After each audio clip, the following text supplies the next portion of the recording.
Video हम लोग start करते हैं। ठीक है, जैसे कि आपके सामने यहाँ पे एक फ्लो चार्ट बना हुआ है, measures of national income using value added method. ठीक है, ये हमारा चार्ट बना हुआ है। ठीक, तो सबसे पहले यहाँ देखेंगे नंबर वन क्या है हमारा, gross value added by the all producing enterprises in primary sector. मतलब प्राइमरी सेक्टर में जितनी भी प्रोड्यूसिंग इंटरप्राइजेज हैं, ठीक है, उनकी ग्रॉस वैल्यू हम लोग लगाएंगे।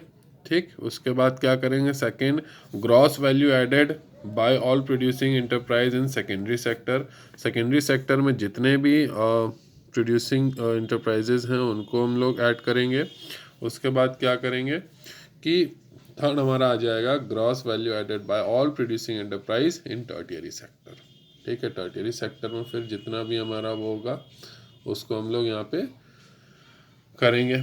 ठीक है, ऐड कर लेंगे। उससे हमें क्या मिल जाएगा, जीडीपी एमपी। ठीक है, 1 2 3 तीनों को ऐड करके हमें मिल जाएगा जीडीपी एमपी। ठीक है, फोर्थ स्टेप आता है इसमें, माइनस कर देंगे डेप्रिसिएशन। ठीक है, तो डेप्रिसिएशन माइनस करने के बाद हमें क्या मिल जाएगा, एनडीपी एमपी मीन्स जो वन हमने जितनी भी प्रोड्यूसिंग ने प्राइमरी सेक्टर, सेकेंडरी सेक्टर और टर्टियरी सेक्टर की जितनी भी प्रोड्यूसिंग एंटरप्राइजेस थी उन सबकी वैल्यू को ऐड किया, ग्रॉस वैल्यू को, और उसमें से डेप्रिसिएशन माइनस किया तो हमें मिल जाएगा NDP MP means net domestic product at market price. ठीक है, ये हमें मिल गया यहाँ पे। अब इसके बाद क्या करेंगे, माइनस कर देंगे इनडायरेक्ट टैक्सेस। ठीक, नेट इनडायरेक्ट टैक्सेस। ठीक, जब नेट इनडायरेक्ट टैक्सेस माइनस कर देंगे एनडीपी एमपी में से तो हमें क्या मिल जाएगा, NDP FC means net domestic product at factor cost. ठीक, ये मिल गया। अब जब हमें ये net domestic product at factor cost मिला हमें यहाँ पे, इसमें हम लोग ऐड करेंगे net factor income from abroad. ठीक है, net factor income from abroad add करने के बाद हमें मिलेगा NNP FC means net national product at factor cost, जिसको हम लोग नेशनल इनकम भी बोलते हैं। जो एनडीपीएफसी होता है ये हमारी डोमेस्टिक इनकम होती है, एनएनपीएफसी होता है वो हमारी नेशनल इनकम होती है। ठीक है, ये समझ में आ गया आप लोग को।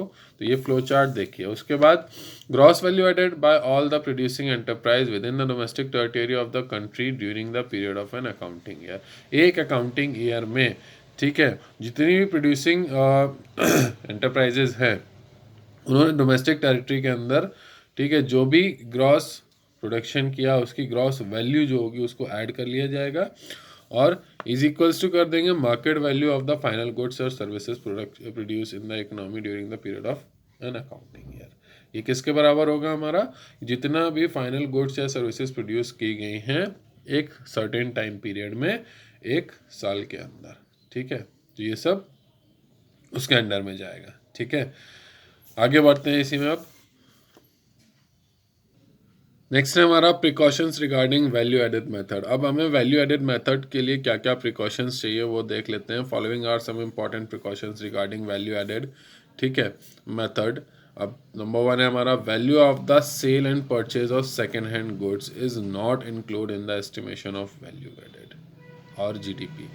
ठीक है, जो भी वैल्यू होती है सेल और परचेज, जो भी सेकेंड हैंड गुड्स होता है हमारा, उसकी जो भी हम सेलिंग या परचेजिंग करते हैं उसकी वैल्यू हम लोग वैल्यू एडेड एस्टिमेशन में नहीं रखते हैं। ठीक है, because value of second hand goods is already accounted for during the year they are produce. ठीक है, अब ऐसा क्यों होता है, क्योंकि सेकेंड हैंड गुड्स का जो भी वैल्यू होती है उसको हम लोग जिस साल में उसको प्रोड्यूस हुआ है उस साल में उसको ऐड कर चुके होते हैं, इस वजह से हम उसको नहीं दिखाते हैं। ठीक है, सेकेंड पॉइंट है हमारा, commission earn on account of sale and purchase of second hand goods is include in the estimation of value added.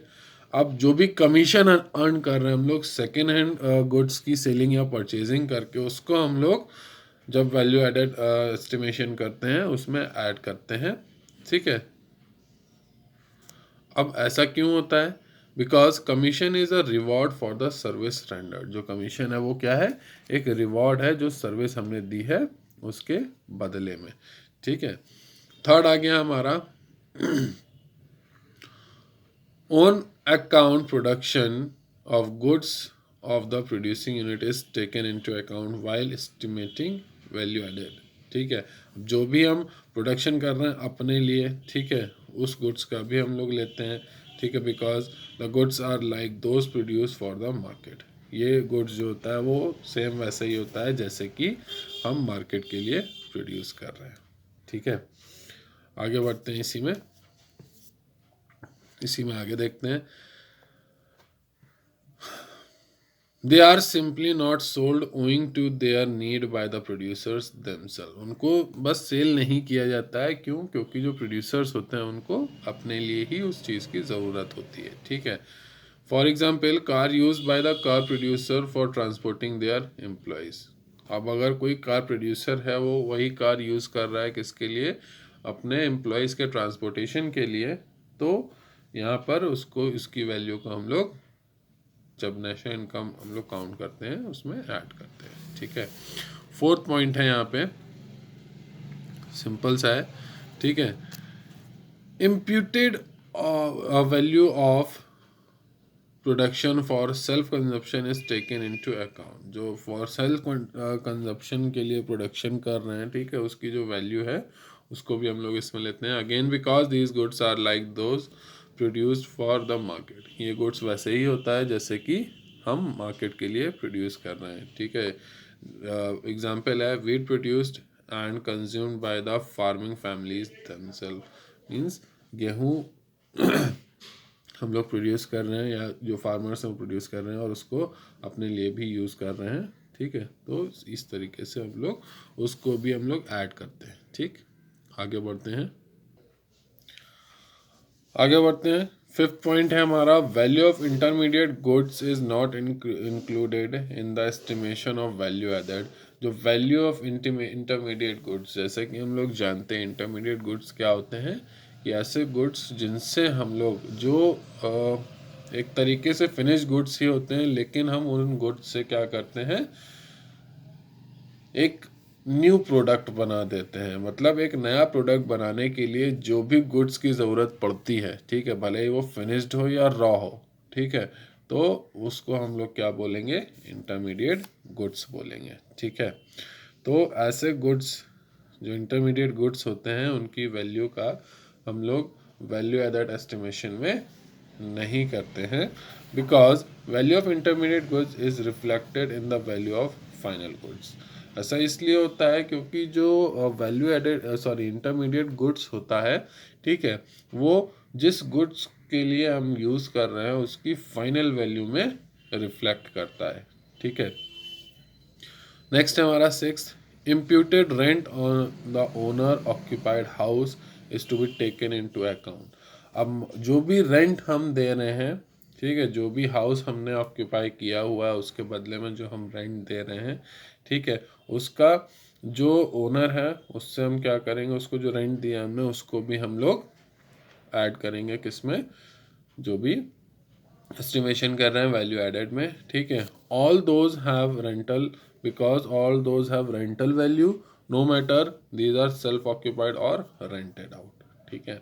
अगर उसकी रेंटल वैल्यू है तो इससे हमें कोई मतलब नहीं है कि हमने उसको अपने लिए ऑक्यूपाई कर रखा है या हमने उसको रेंट के लिए दे रखा है, ठीक है। एट्थ हमारा, service for self consumption are not considered while estimating value added. अपने कंजम्पशन के लिए जो सर्विसेज हम यूज़ कर रहे हैं, ठीक है, उनको कंसिडर नहीं किया जाएगा, ठीक है, जब भैया हम वैल्यू एडेड एस्टिमेट करेंगे, simply because it is difficult to estimate their market value. ऐसा क्यों होता है? क्योंकि ये डिफ़िकल्ट होता है कि उनकी मार्केट वैल्यू क्या है, ठीक है। It is difficult to estimate their market value, like for example services of हाउसवाइफ्स, ठीक है। हाउसवाइफ की जो सर्विसेज है हमारी, उसको क्या हम लोग एस्टिमेट कर सकते हैं? या हमारे घर में हमारी माँ है, वो खाना बनाती हैं, तो क्या हम उनकी वैल्यू को एस्टिमेट कर सकते हैं? नहीं कर सकते हैं। उसी तरीके से जो सेल्फ कंजम्पशन के लिए सर्विसेज होती हैं उनको भी हम लोग नहीं एस्टिमेट लगा सकते उनका, ठीक है। तो ये इसको हम लोग नहीं ऐड करते हैं वैल्यू एडेड मेथड में, सिंपल, ठीक है। तो अब आपका काम ये है, वीडियो को देखिए और जो पॉइंट्स हमने बताए इनको समझिए। इसके बाद हम लोग आगे देखेंगे किस तरीके से हम लोग नेशनल इनकम फाइंड आउट करते हैं, ठीक है।